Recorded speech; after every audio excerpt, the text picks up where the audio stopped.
The decision that shapes the campaign. JPP Step 5 explained. 3 plans lie on the table. Each can accomplish the mission, but each demands a different price in time, forces, sustainment, and risk. The commander can choose only one. Speed may expose the force. Safety may surrender the initiative. Simplicity may give the enemy time to adapt. Welcome to Step 5 of the joint planning process. Course of action comparison, the moment when analysis becomes judgment, and judgment begins to shape the campaign.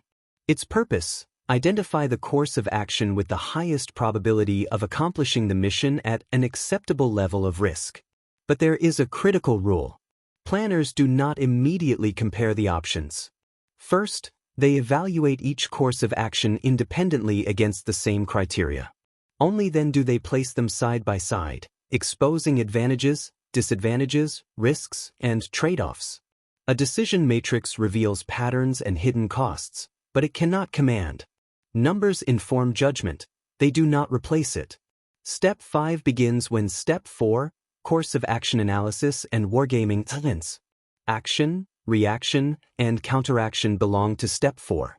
Step 5 does not repeat the wargame, it receives the results: refined courses of action, decision points, resource demands, strengths, weaknesses, and risk.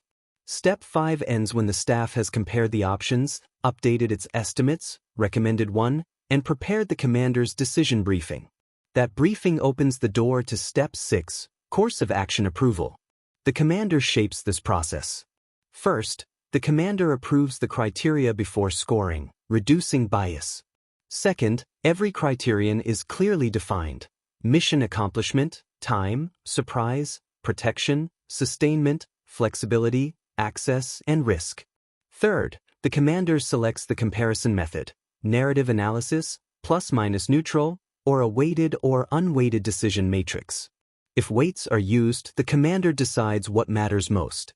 Not every risk has equal consequence. The commander challenges assumptions, examines trade-offs, and defines acceptable risk. While the commander provides direction, the staff conducts the detailed analysis. The Joint Planning Group incorporates Step 4 findings. Each section then evaluates every option through the joint functions.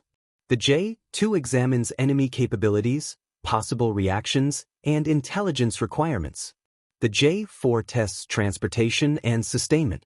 Other sections assess personnel, communications, medical support, protection, and feasibility. The staff updates its estimates and scores each option. Outlying scores are investigated because one unusual assessment may expose the risk everyone missed, or the opportunity no one recognized.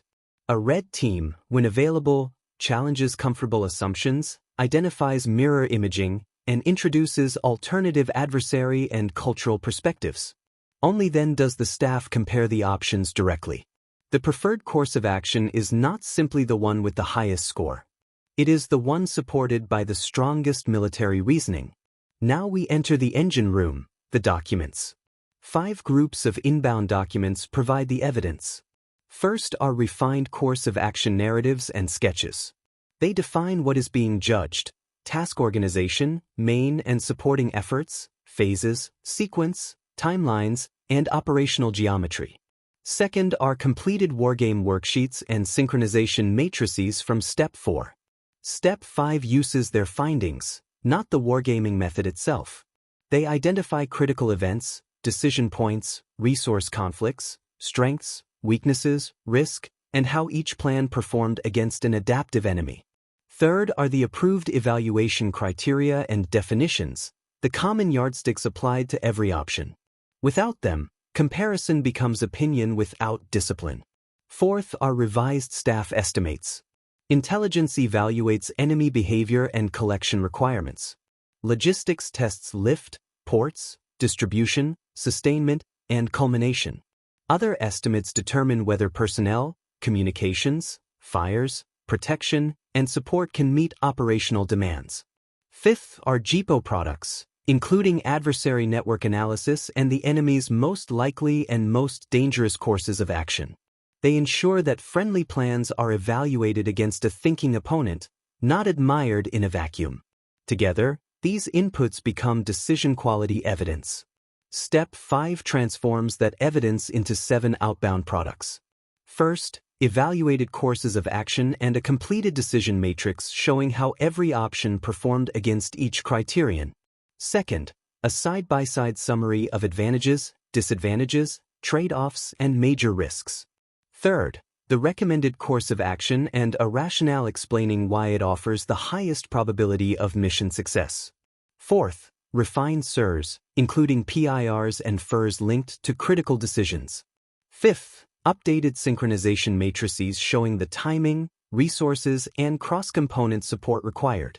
Sixth, revised staff estimates confirming supportability and preparing for later annex development. And seventh, the commander's course of action decision briefing.